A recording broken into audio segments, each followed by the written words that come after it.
Hello everyone, कैसे हैं आप लोग। सबसे पहले तो आप सबका बहुत बहुत स्वागत है हमारे YouTube channel English classes bye Rohit sir. विद्यार्थियों, आज मैं आप सबके लिए एक इम्पॉर्टेंट चैप्टर लेकर आया हूं जिसका नाम है टेंस। तो चलिए हम लोग देखते हैं टेंस। आज के चैप्टर में हम लोग देखेंगे टेंस को। टेंस मतलब क्या होता है? काल। टेंस मतलब काल। तो टेंस जो है आप सब जानते हैं कि 3 प्रकार का होता है: present tense, past tense, future tense. लेकिन उससे पहले आपको मैं एक और चीज बता रहा हूं। TENSE,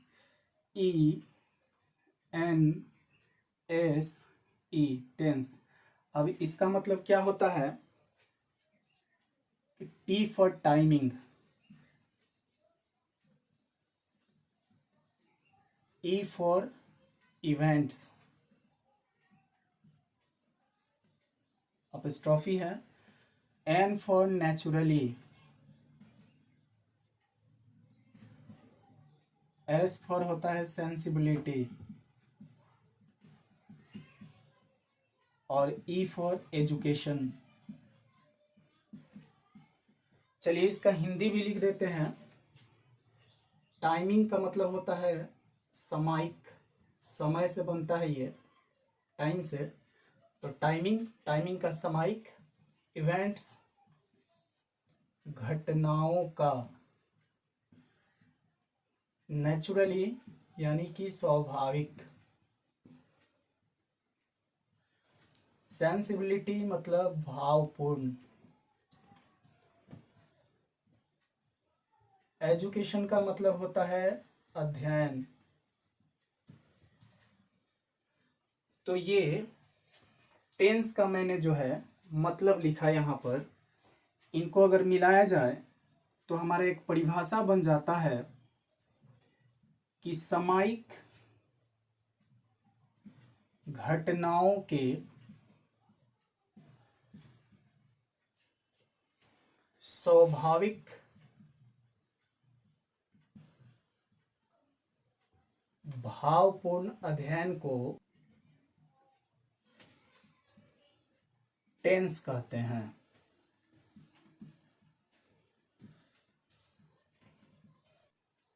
तो विद्यार्थियों, आप ध्यान देंगे कि सामयिक घटनाओं के स्वाभाविक भावपूर्ण अध्ययन को टेंस कहते हैं। यह आपका जो है टेंस का एक परिभाषा हो गया। तो आप देख सकते हैं कि सामयिक घटनाओं के यानी कि समय के साथ जो घटनाएं घटित होती है उसी के जो नेचुरल इवेंट होते हैं उसके जो अध्ययन किया जाता है उसको टेंस कहते हैं। तो टेंस का ये एक परिभाषा हो गया। अब जो ट्रेडिशनल परिभाषा है उसे आप जानते होंगे। यहाँ देखिए लिखा हुआ है कि क्रिया के बदलते हुए रूप को टेंस कहते हैं। शायद इसे आप पढ़े भी होंगे निचले क्लास में। तो क्रिया के बदलते हुए रूप को टेंस कहते हैं। और इसमें जो है एक बहुत बड़ा सीक्रेट छिपा है जो बहुत से लोग नहीं समझ पाते हैं। एक्चुअली वो सीक्रेट क्या है कि परिभाषा सिर्फ रटने से नहीं होता है, समझने से होता है। यहां समझेंगे क्रिया के रूप। देखिए क्रिया के रूप यही जो चेंज होता है ना तो उसमें पूरा टेंस आ जाता है। तो पहले हम जानेंगे। देखिए क्रिया को अंग्रेजी में वर्ब कहते हैं और रूप को अंग्रेजी में फॉर्म कहते हैं। तो शायद आप सुने होंगे वर्ब फॉर्म। अगर आप जानते हैं तो अच्छी बात है, अगर नहीं जानते हैं तो आप मुझे कमेंट करके बताएंगे। मैं आपको वर्ब फॉर्म का एक वीडियो अपलोड कर दूंगा और आप आसानी से उसे कवर कर लेंगे। तो वर्ब फॉर्म जो होता है यह 5 होता है। यानी क्रिया के कितने रूप होते हैं? 5। जिसमें क्या क्या आता है? V1, V2, V3, V4, V5। तो यही पांचों का अध्ययन जो है वो टेंस कहलाता है। कब कहाँ V1 का प्रयोग करेंगे, कहाँ V2 लगेगा, कहाँ V3 लगेगा। तो इन चीजों को अगर हम समझ जाते हैं तो समझिए कि टेंस पे हमारा कमांड हो गया। तो चलिए आगे बढ़ते हैं। ये तो हो गया टेंस का परिभाषा। यहाँ मैंने टेंस का एब्रेविएशन भी लिख दिया। परिभाषा हो गया। अब देखते हैं कि how many kinds of tense, tense कितने प्रकार के होते हैं। तो टेंस 3 प्रकार के होते हैं। कितने प्रकार के होते हैं? 3 प्रकार के होते हैं। चलिए आइए देखते हैं। तो चलिए प्रेजेंट टेंस वर्तमान काल, तो जिसके अंत में है, हूं, हो रहेगा उसे हम प्रेजेंट टेंस कहेंगे। पास्ट टेंस जिस वाक्य अंत में था, थे, थी रहेगा उसे पास्ट टेंस कहेंगे। फ्यूचर टेंस जिसके अंत में गा, गे, गी रहेगा। सिंपल है एकदम, इसको दिमाग में सेट कर लेना है। चलिए इसको उदाहरण से समझते हैं। ये पहचान मैंने लिख दिया है कि कैसे हम प्रेजेंट टेंस, पास्ट टेंस और फ्यूचर टेंस को पहचानेंगे। आइए कुछ एग्जाम्पल देखते हैं और एग्जाम्पल से क्लियर करते हैं कौन सा टेंस, कौन सा वाक्य कौन सा टेंस का है। जैसे वह बाजार जाता है, वह बाजार जाता है। दूसरा वाक्य है वह बाजार जाता था। तीसरा वाक्य है वह बाजार जाएगा। तो देखिए यहाँ है आ गया, तो हम इसको कहेंगे कि यह प्रेजेंट टेंस का वाक्य है। यहाँ प्रेजेंट टेंस है, हूँ, हो। इसमें देखिए था, तो ये हो जाएगा हमारा पास्ट टेंस। इसको हम कहेंगे कि यह पास्ट टेंस का वाक्य है। और इसके अंत में देखिए यहाँ गा आया है, तो इसलिए हम यह कहेंगे यह फ्यूचर टेंस का वाक्य है। प्रेजेंट टेंस का मतलब होता है वर्तमान समय जो अभी है। जैसे मैं एक राजा हूँ, मैं एक राजा हूँ, तो अभी हूँ वर्तमान प्रेजेंट टेंस हो गया। पास्ट टेंस मैं एक राजा था, हूँ नहीं था। बीते हुए समय को हम पास्ट टेंस कहते हैं। तो मैं एक राजा था, वर्तमान में राजा नहीं हूँ। तो था आ गया तो पास्ट टेंस हो गया। फ्यूचर टेंस मैं एक राजा बनूंगा, अभी हूँ नहीं, फ्यूचर की बात हो रही है, आगे चल के बनूंगा। तो जिससे यह पता चले कि एक्शन जो है आगे फ्यूचर में होने वाला है, तो उसमें गागे गी आएगा तो वह फ्यूचर टेंस कहलाएगा। जिसमें था, थे, थी आता है वो पास्ट टेंस है। जिसमें है, हूँ, हो प्रेजेंट टेंस है। खूब अच्छी तरह से, बहुत भारी चीज़ नहीं है, दिमाग में सेट कर लीजिए। फिर हम लोग चलिए आगे बढ़ते हैं। चलिए इसके बाद आइए देखते हैं कि प्रेजेंट टेंस के कितने भेद होते हैं। देखो ये मुख्य रूप से टेंस के जो है 3 भेद होते हैं, present tense, past tense, future tense, जिसे अभी हम लोगों ने देखा है। अब जो है हम लोग देखेंगे इन तीनों टेंस के 4 भेद होते हैं। जिसमें पहला है सिंपल प्रेजेंट टेंस। ये मैं लिख रहा हूं क्या चीज, प्रेजेंट टेंस के भेद। प्रेजेंट टेंस के 4 भेद होते हैं।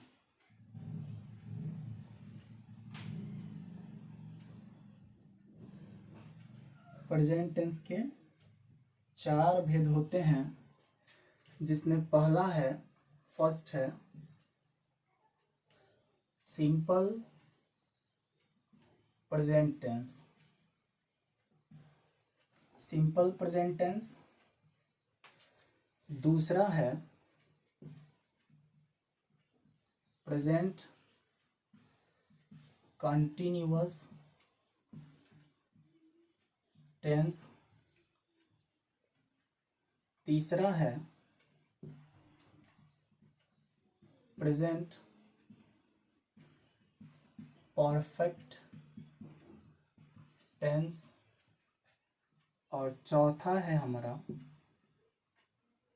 प्रेजेंट टेंस का चौथा भेद है present perfect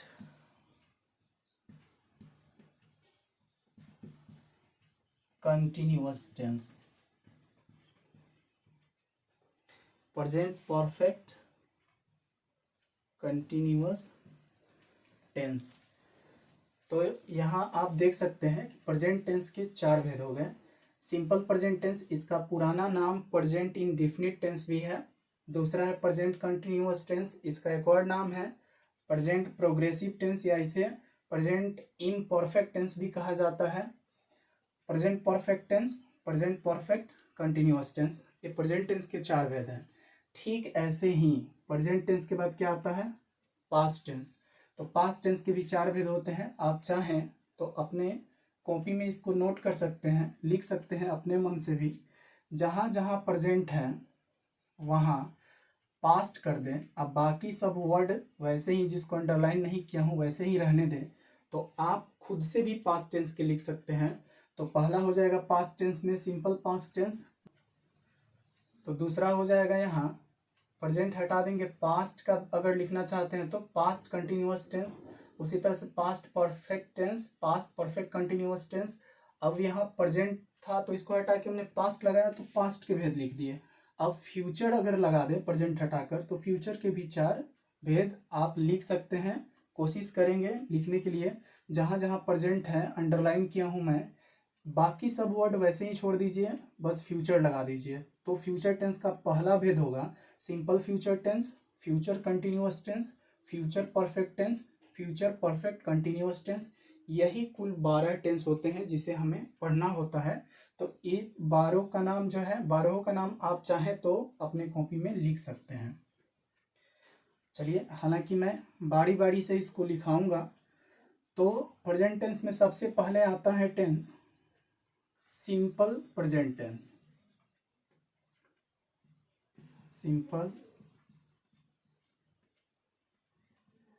simple present tense, जिसका हिंदी होता है सामान्य वर्तमान काल, सामान्य वर्तमान काल। चलिए मैं यहाँ हिंदी लिख देता हूँ इसका, सामान्य वर्तमान काल। दूसरे का हो जाएगा कंटिन्यूअस, यानी जारी है, पूरा नहीं हुआ है, तो इसे हम कहेंगे अपूर्ण वर्तमान काल।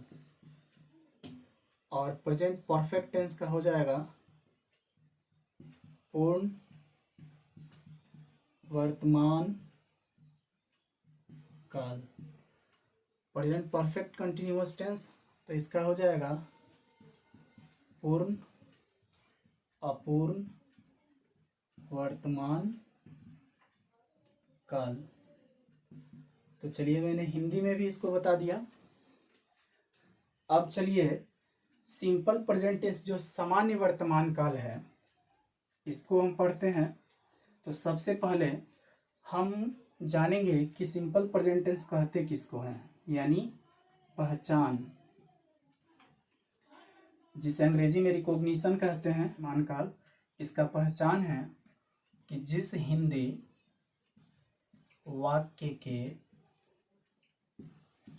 क्रिया के अंत में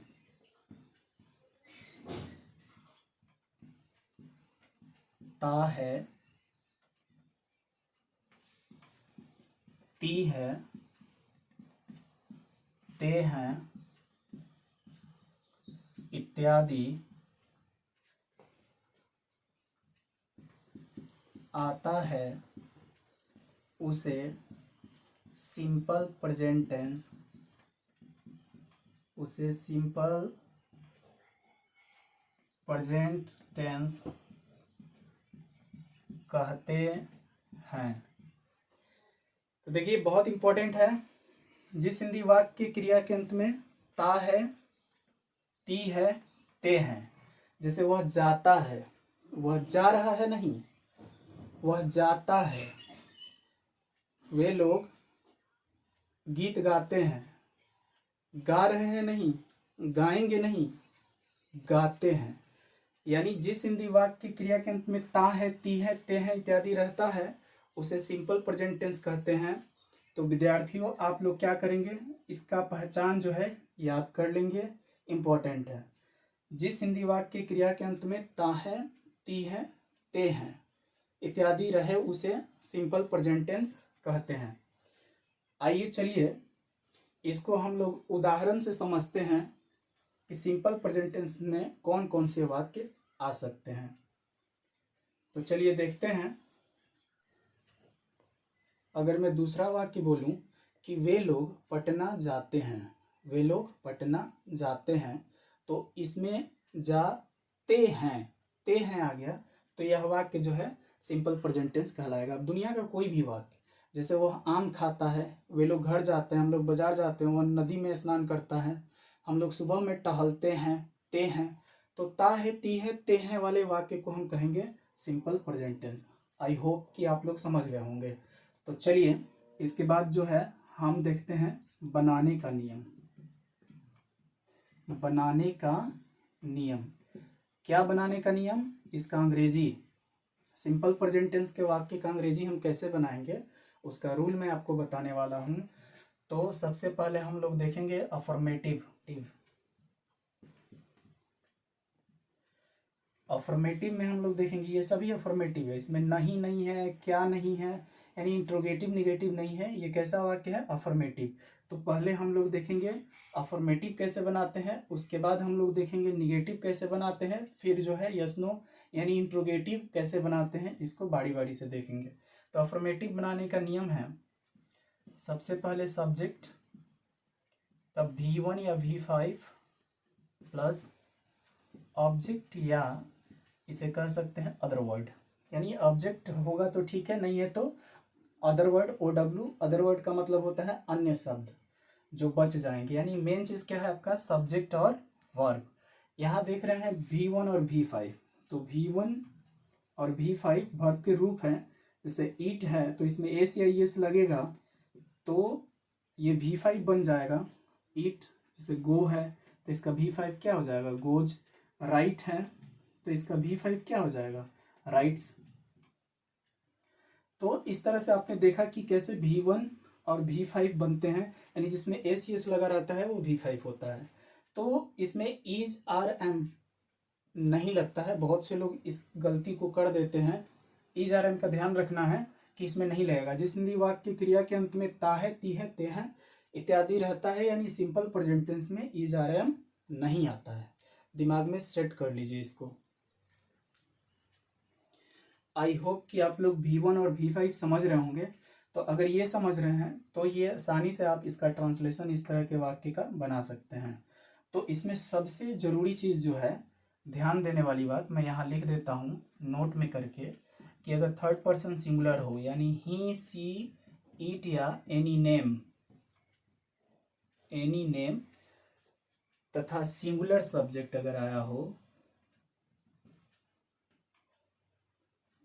सिंगुलर सब्जेक्ट, तो इसके साथ हम V5 का प्रयोग करते हैं। यानी कि वर्ब में हमारा एस या ईएस लगता है। और अगर आई, यू, वी, दे तथा प्लुरल सब्जेक्ट अगर आया हो, प्लुरल मतलब एक से ज्यादा, प्लुरल सब्जेक्ट आया हो, तो ये हमारा इसके साथ V1 लगता है। This is very very important. आप दिमाग में इसको सेट कर लेंगे कि ही, सी, इट या कोई नाम किसी का, जैसे राहुल, सीता, गीता, प्रिया, एक आदमी का अगर नाम है तो उसके साथ हम क्या यूज करेंगे? V5, यानी वर्ब में एस एस जरूर लगाएंगे। और आई, यू, वी, दे तथा प्लुरल सब्जेक्ट अगर आता है तो वहां पे V1 लगाएंगे। क्या लगाएंगे? V1, यानी उसमें एस नहीं लगेगा। जैसे यहाँ वह जाता है तो वह का ही थर्ड पर्सन सिंगुलर सब्जेक्ट, तो इसका गोज। देखिए इसमें कहीं भी इज आर एम का प्रयोग नहीं किया गया है। और हम जाना का गो होता है, लेकिन गो मैंने नहीं लिखा, क्या लिखा? गोज। तो यही चीजें मैं समझा रहा हूं। यहाँ ध्यान देना है कि ही, सी, इट, एनी नेम तथा सिंगुलर सब्जेक्ट अगर रहता है तो हम V5 का प्रयोग करेंगे। और आई, यू, वी, दे तथा प्लुरल सब्जेक्ट रहेगा।